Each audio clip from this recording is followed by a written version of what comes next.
Hello everyone, this is Crota giving you game 2 in the series between TLO and Nerchio. TLO has spawned on the bottom right hand side of the map as the red Zerg. Meanwhile, on the top left we have Nerchio spawning as the blue Zerg. Zerg versus Zerg in this 1v1 matchup here on Belshir Vestige. Things are looking very good, things are looking up and up, and for Nerchio as he goes into this game with a 1-0 lead. We saw in that previous game that spawning pool, that early spawning pool, and the drastic effect it had on TLO. Now, in a Zerg versus Zerg matchup, there is always a tendency to play mind games to try and figure out what your opponent is doing. Generally, 10 pool beats hatchery first beats standard spawning pool, and standard spawning pool standard spawning pool loses to hatchery. It's kind of one of those rock, paper, scissors matchups just because of the timing it takes to run across the field. If you go for a hatchery and then go for a spawning pool, you generally come out ahead against someone who goes for a 15 spawning pool and then a hatchery, because by the time the Zerglings are inside your base, you have a pretty full hit point hatchery and you're getting Zerglings of your own. We can see now that Nerchio is actually opting to go for a spawning pool first, and we'll see whether or not my predictions hold true in terms of this rock, paper, scissors.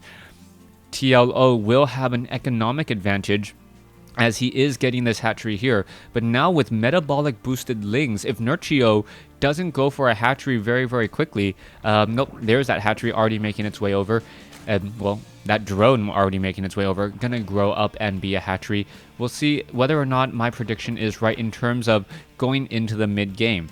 All of that does go out the window though. You can have a hatchery first, lose to a spawning pool hatch just because of the way micro works, just because of the way people play the game. Also, if say TLO tried to go for a hatchery, a third hatchery before spawning pool, that would be a very drastic economic opening, and it could end up falling apart before things even really got going.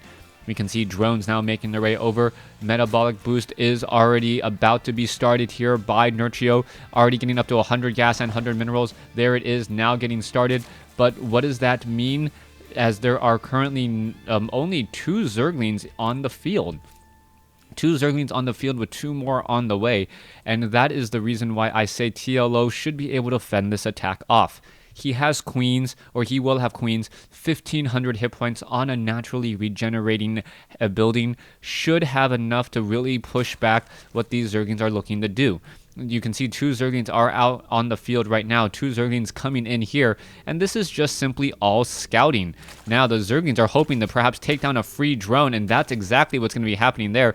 As the Zerglings now make their way down, we are going to be going into a micro war, Zergling versus Zergling. Oh, one Zergling does get taken down, and that was a bit of a mistake, but now there is a queen on the field, a second queen now down at the ramp, and things are going to be looking good. However, metabolic boost about to come into play, and this is what I was concerned about for TLO. Is TLO going to choose the next rock, paper, scissors correctly? If he's going into Banelings, Banelings beat Zerglings, Zerglings beat Roaches, Roaches beat Banelings in general, and we'll see if that holds true once more.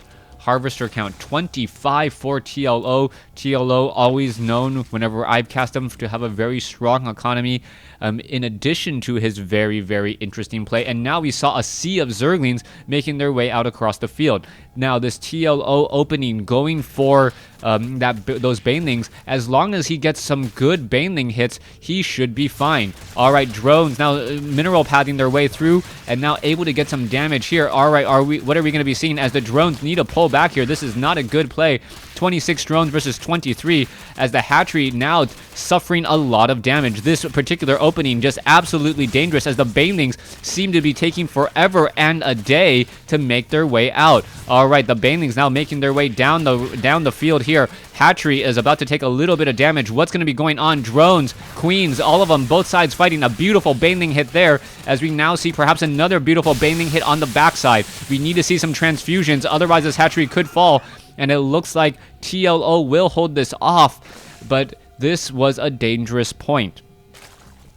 During this time, Nerchio was able to get up a 6 drone advantage, and TLO really doesn't know what his opponent has. He perhaps knows that he has a slightly larger army, but beyond that, he doesn't know if his opponent has been constantly training up more units or more workers. He now comes inside here, takes down one spine crawler, gets a cancellation on another beautiful trade there, as the Zerglings are now still trying to run around. Those Zerglings gonna get backed away and pushed back once more. You can see one Baneling so excited and ready to go to join in on the fight. He is so excited he could just explode, as those Zerglings are now gonna make their way over. Alright, one Baneling now coming back. TLO having to worry about this one particular hatchery here. One Baneling and one Baneling only to respond with is not going to be enough, especially considering what Nerchio has on the field with so many Zerglings and increasing his own Zergling production and also going into a Baneling's nest. We can see the tech to tier 2. Zerglings are ready to engage. They're going to back off. Both sides of the Zerglings are going to regenerate their hit points ever so slightly. But the income is very, very even at this point. Even though there is about a 5 harvester difference, you can take a look. One side is getting more minerals. The other side is getting more gas. This is still neck and neck as we see... all the Zerglings getting cleaned up as Nerchio now goes for his 3rd base. 3 bases to 3, and TLO may take this time and this opportunity to think that he has a good time to strike. Normally, when your opponent takes up a 3rd base, that's because they're oversaturated on 2 already. What we can see here, though, is that he is not oversaturated on 2. He's actually sitting on 46 drones, which is still not optimal saturation. We are now also going into a Spire, which completely breaks down the rock, paper, scissors, dynamite game, as those Mutalisks are really just dynamite. They can completely destroy an entire... Oh my gosh, what was that about? A little bit of a bad splash there, and this is not good at all. Are these Banelings gonna... a beautiful trade there by TLO. And are we going to be seeing more? All right, let's see what's going to be happening next. All right, there's some more trades. These Banelings are not trading all that efficiently. Zerglings and Banelings are all still trying to fight. Let's take a look. Units, resources lost are about the same. The Banelings are not even engaging here at all, as we see the Zerglings and Banelings going back and forth. Once the Spire is done, though, those Mutalisks are going to absolutely dominate the skies, but is there going to be enough gas to actually train them? Nerchio has the balancing act. He needs to figure out how many Banelings to train up now and how much gas to save for Mutalisks later, as TLO is really investing a lot into trying to take down this 3rd base. However, this 3rd base is a little bit of a red herring at this point, as Nerchio, if he gets it, he'll mine the gas, but he doesn't really need it. It's just buying him time for those Mutalisks, and he's going to be able to train up 6 Mutalisks in just a moment. 6 Mutalisks, a whole bunch of Zerglings, and I believe the counter wave of 6 Mutalisks are simply going to be too much. Also, interestingly enough, he's also getting the level 1 missile attack, even though I don't see roaches on the field. Are there roaches? No, there's no roaches. I would have thought he would have gone for the Spire attack instead. And you can see that those roaches are engaging here. TLO's roaches engaging against Zerglings. And all Nerchio is doing is just waiting for those Mutalisks to hatch. We can see now a Roach Warren coming into play. And now we see 4 more Mutalisks being trained up again. The Zerglings really hoping to shut down this hatchery before it gets started. And I am surprised that Nerchio isn't going just for gas at this base. Zerglings about to finish off a handful of roaches here on the far side. There they go. As the Zerglings now try to take down some more drones, we can see some creep being spread by TLO, as we now see a large counterattack here. The Mutalisks really need to try and take down all of these roaches here. It looks like that splash damage will start to make their way through. Zerglings are out on the field. Overseer is in play as well. More Mutalisks need to make their way over. There's 10 Mutalisks, and some of the Mutalisks are actually just going after Overlords instead.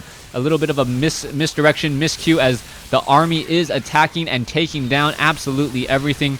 I believe TLO is in trouble. Nerchio now dominating the skies should have a very easy time of the game. There is not going to be any infestors for quite some time, and all he can really do now is go into double spore crawlers and hope that that is enough. You, however, see that there are Zerglings on the field. Overlords now getting popped. Sight is limited as the roaches are now just being completely ignored. Let's go after the hatchery. This hatchery was always low on hit points. There goes a hatchery. There is the GG. Nerchio knowing the weak point in TLO's links, and there goes the game. Thanks for watching. Thanks for listening. Hope you guys enjoyed game 2 in this series. Please stay tuned for game 3.